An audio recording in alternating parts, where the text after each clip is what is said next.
Back in the 90s and early 2000s, tactical shooters were a big part of the gaming scene, but it only took a relatively short amount of time for them to all but disappear. And it's only recently that we've started to see a bit of a resurgence of tactical shooters. So it begs the question, what happened? Well, let's start with what actually is a tactical shooter. Typically, a tactical shooter is a more realistic shooter that relies less on fast reflexes and more on strategic and tactical thinking as well as coordination within your team. One of the first kind of fully fledged tactical shooters to hit the scene was a game called Airborne Ranger, which was developed in 1987 by a company called Microprose, a group which later went on to develop Civilization and XCOM. There was actually a surprising amount of depth to Airborne Ranger, and much of what they did actually laid the foundation for future tactical shooters. But the next big addition to the tactical shooter scene happened almost 10 years later in 1996 with the release of Terra Nova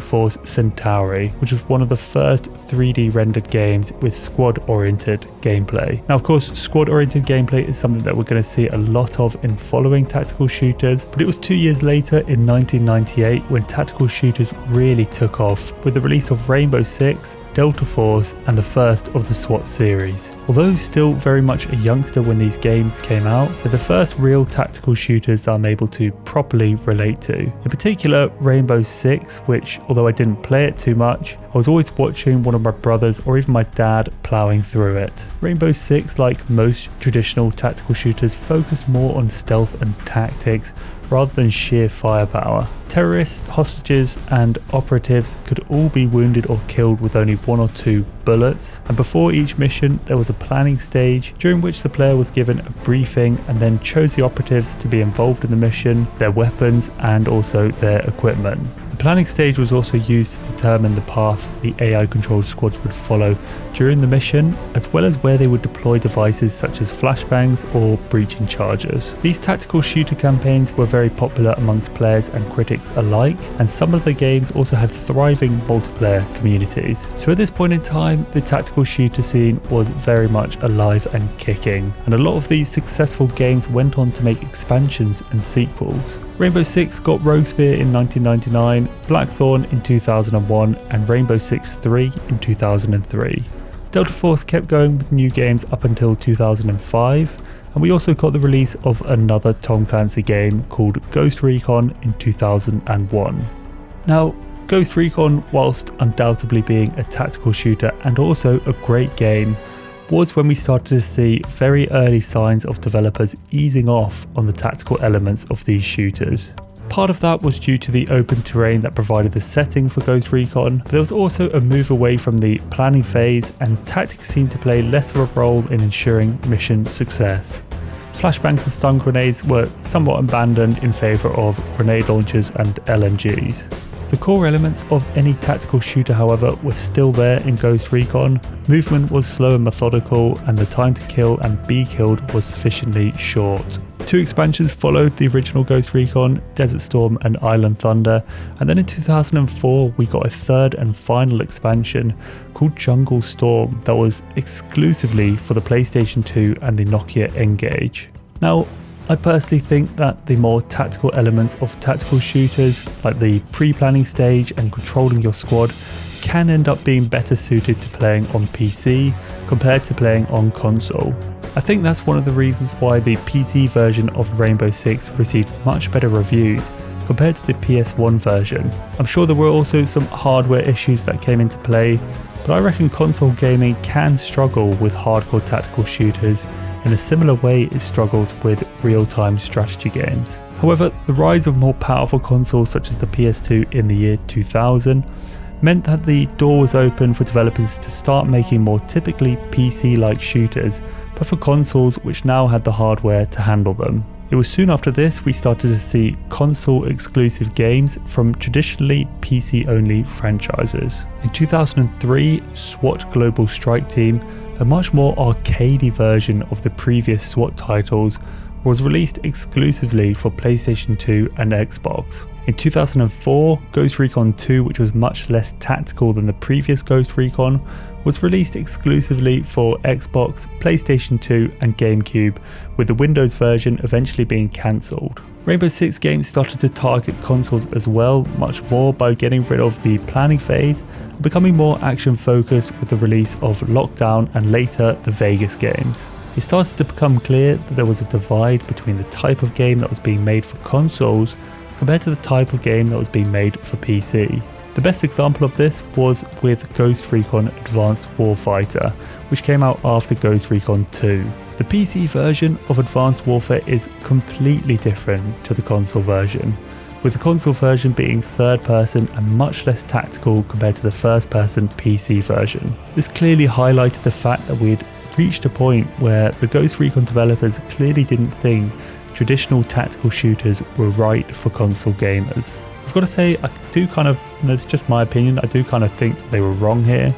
Of course, there are some UI and control issues that crop up, especially when it comes to things like the planning phase on the original Rainbow Six, but tactical shooters such as SOCOM and Brothers in Arms did very well on consoles. But the transition to action-oriented games rather than tactical ones had already started. There were new Rainbow Six and Ghost Recon games, but they were nothing like their originals.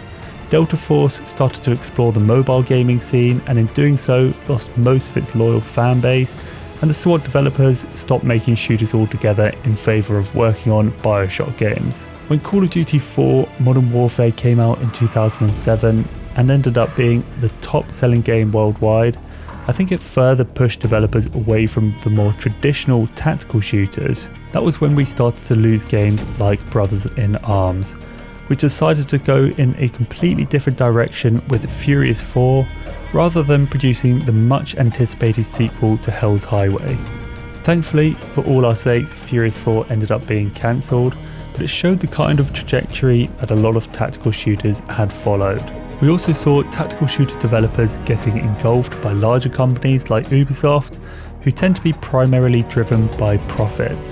And these larger game companies were never going to take the risk with tactical shooters that had smaller and less marketable audiences than the now more mainstream shooters. So it's fair to say at this point that things are not looking good for tactical shooters. However, as the years go on, there are a few glimpses of light that begin to shine through. Most notably in 2013, Arma 3 came out. Now, Arma 3 is a completely unique game, but importantly it's got the core characteristics of a tactical shooter. There's teamwork, tactics, slow methodical movement and very quick time to kill. It's typically very co-op focused, but over time extensive mods added numerous multiplayer PvP modes as well. One big limitation of the game, however, was its poor optimization, which was largely caused by the pretty dated game engine that was being used. As a result, players often complain about poor performance and the game was not really able to go fully mainstream. Nonetheless, it was still a reminder that hardcore shooters had an audience that was alive and well. Then in 2014, we got the release of a building block that would become crucial for the resurgence of tactical shooters, a new Unreal game engine, Unreal Engine 4.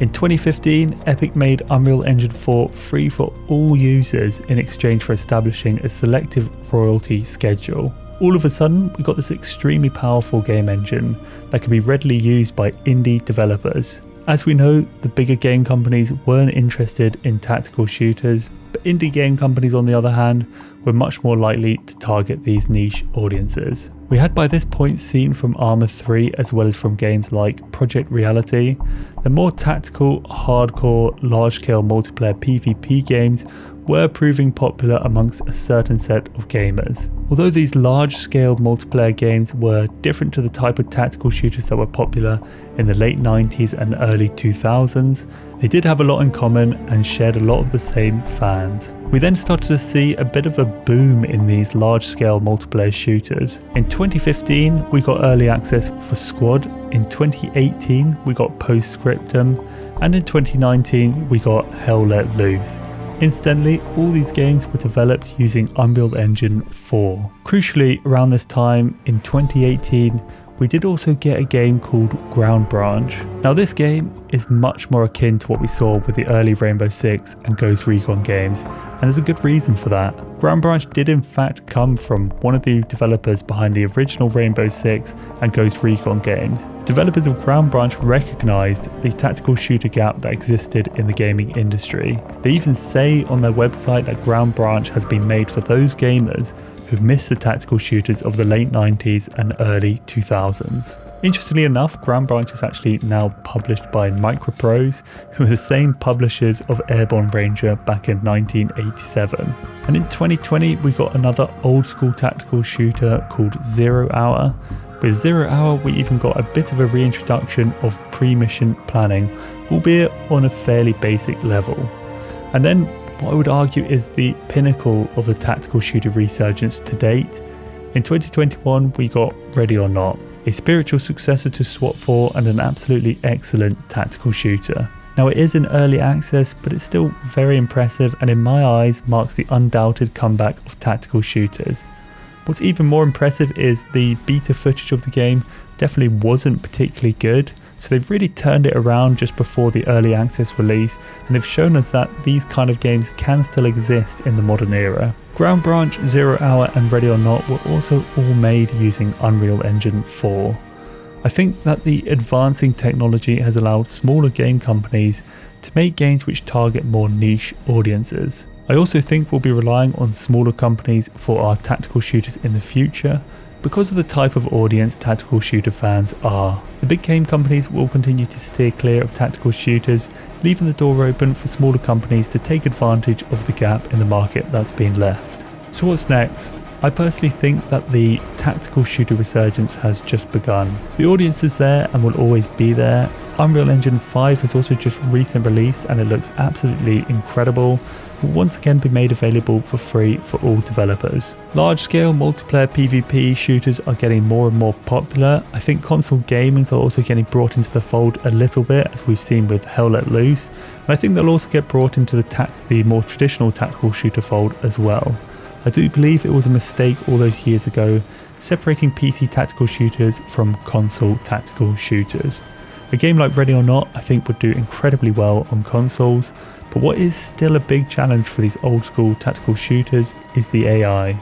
That's something which I think these smaller developers really do struggle with. But AI is also a phenomenon which is being independently developed at an extremely rapid rate, so I don't think it will take too long, hopefully, for the smaller developers to be readily equipped with solid AI without having to break the bank.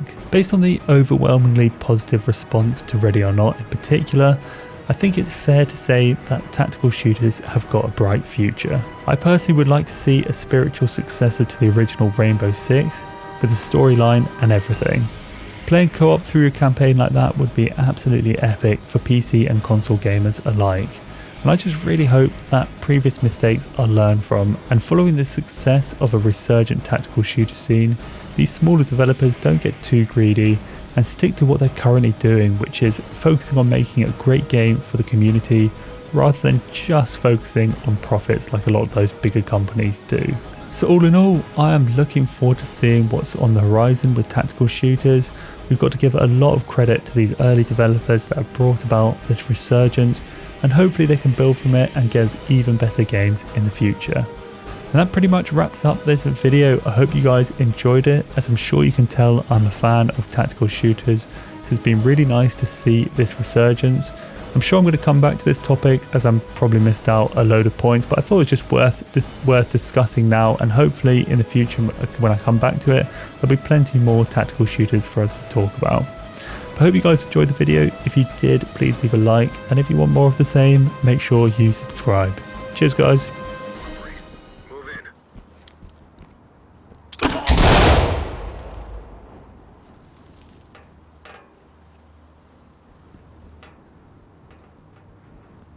Officer down. We need an EMT.